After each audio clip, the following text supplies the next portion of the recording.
Okay, I wanted to go over with you guys what I'm doing to make 270 AR brass. So I kind of just got rolling with this. So there's probably better ways to do it, but this is what I'm doing. So I want to show you guys what I got going on. Um, Here's the Whedon dies. AR Performance is going to have these available in November 2014. I got these directly from them, and they were kind of expensive, but the AR Performance version is going to be a lot cheaper. Then I got this cutter and 270 AR jig from Reloadamizer off of eBay. They sell it for about 85 bucks, and as you see, it's like you can set it up specifically for the 270 AR, and you line up the blade with the end, and then it just cuts it down, and then it's ready to go into the sizing die. And I got this Forester lathe set up with a little neck reamer attached for the 270 cal. So you can ream and resize in one step. And I'll just kind of go through that with you guys real quick. So cutting the brass, what I'm using for a printed case is I'm using Lapua 308 Palma Brass, and the reason we're using that is it's about 30 bucks or 25 bucks cheaper than 6.8 by 47 Lapua, and it only has just a smaller tidbit, about a 0.4 grain less case capacity, and it has a small rifle primer.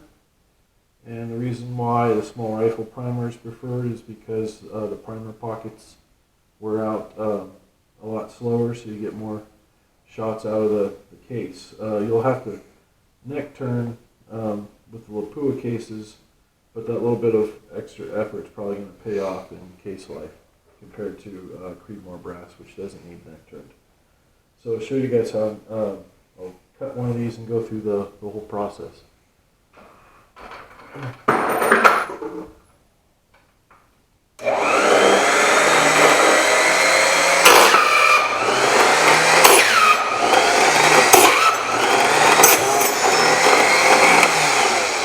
You see, it's not cutting one solid motion. These things are, I'm not sure how much they cost, but I think it's just Harbor Freight. So I'll do a cut, turn, do another cut.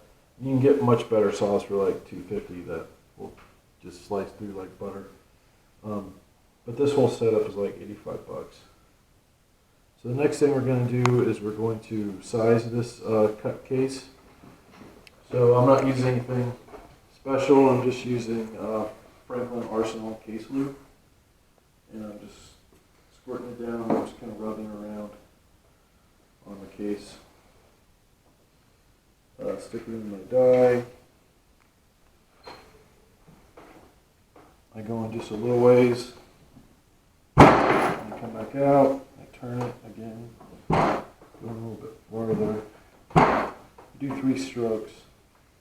You can do 1 stroke, but you'll lose more cases. Split neck, so I do 3.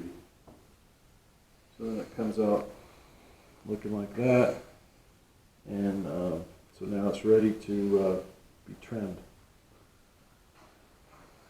So we come over to our Forester trimmer.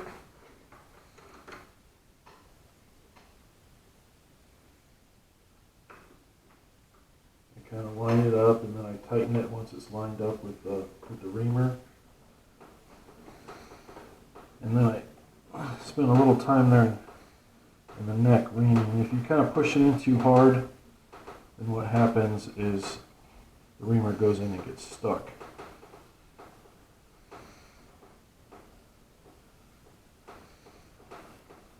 So I'll go up and straighten it out.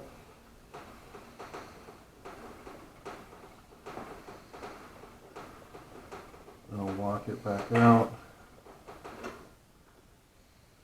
And then measure it.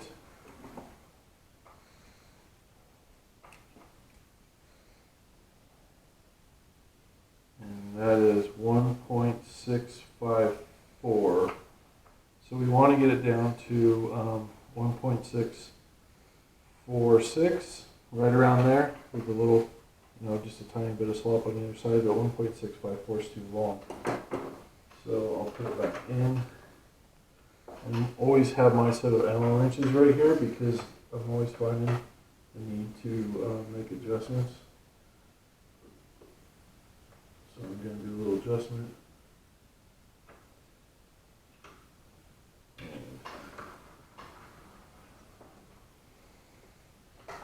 get that up against there.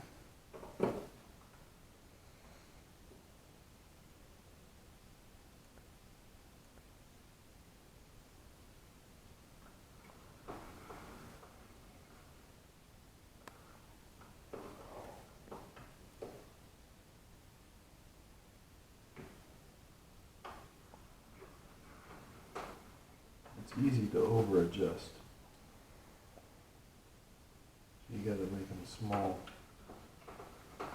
because if you take too much off, you can't put it back. So let's see where I'm at. 1.647. So that's perfect. So now we're going to camphor the bird. And they make little nice machines to do this, but I haven't gotten around to buying one yet. It would be nice to make this a quicker process.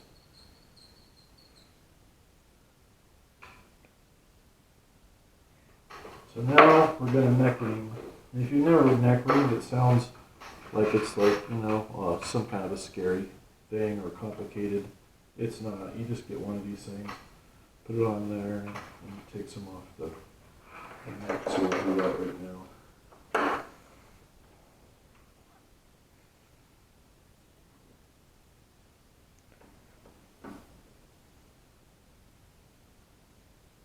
And ideally, you're not going to do one of these at a time. You're going to cut a bunch, and then you're going to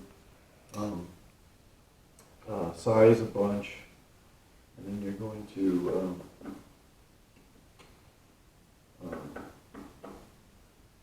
basically do one step or do multiple steps at once. Okay, so now you're going to put this in here to neck ream it. And you want to get down to 0.013, but less than 0.14. So there's a little, can you get in here, Dakota?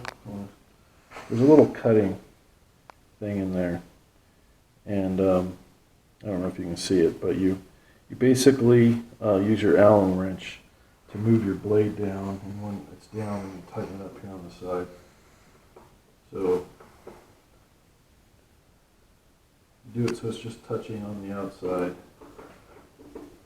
Tighten it up. And that's not quite enough.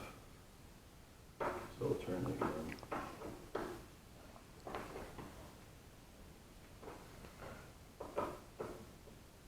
If you try to take too much off, then it's going to be a pain and be hard to turn.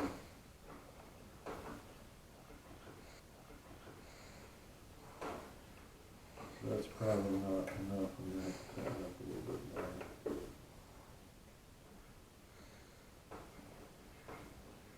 You go up right next to the shoulder there.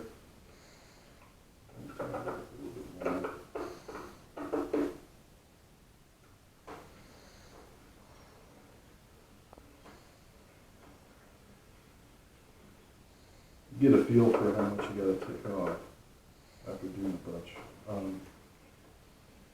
When I first started, I took it off, measured it, put it back, measured it again, took it off again, measured it. And that's probably what you're going to have to do. And I'll probably have to I measure it each time just to make sure. But as you can see, this isn't super complicated, so it's no reason to be this step.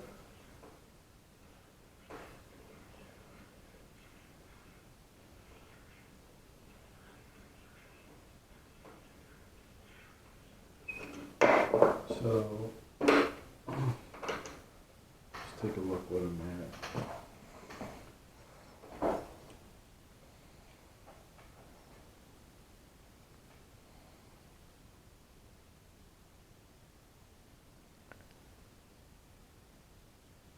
So I'm right at 14.5, and so I'm going to have to just a bit more.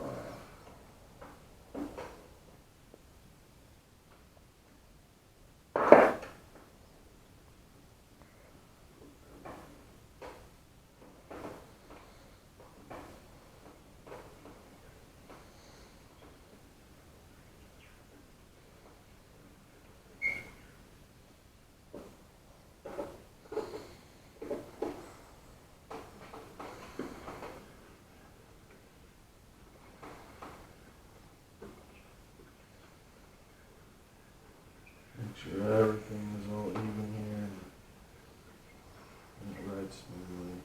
And the whole thing is like even. Do a measurement and see where I'm at.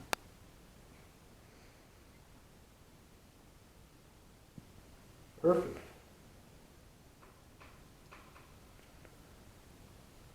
But that one's good to go, right at 0.013. So next, we're gonna anneal, and once to anneal it, we're gonna hit it with a flame here at the top. So what that does is soften the brass up, so it lasts longer, so it doesn't split necks when you shoot it. So you're gonna want to anneal about every 3 shots.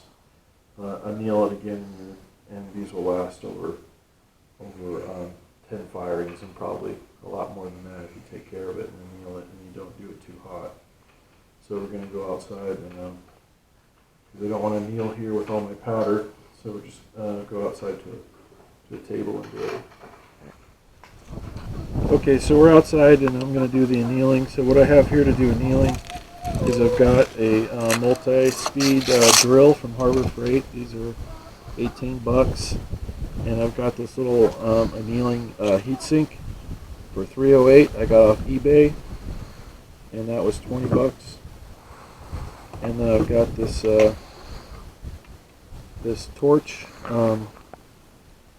that was $25 down at Home Depot, and I'm pretty sure this any torch will do, but this was $25, so we'll go ahead and do this. So I'll turn on our gas.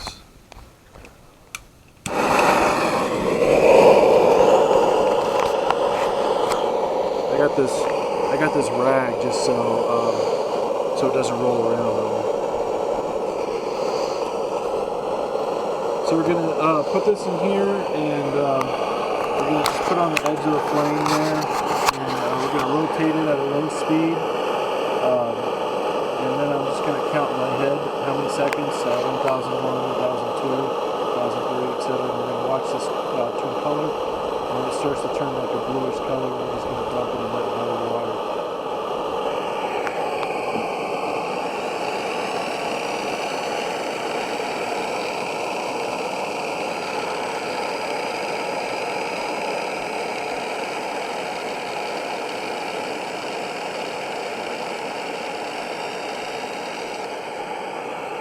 Okay, so that was about 16 seconds. I've got my color there.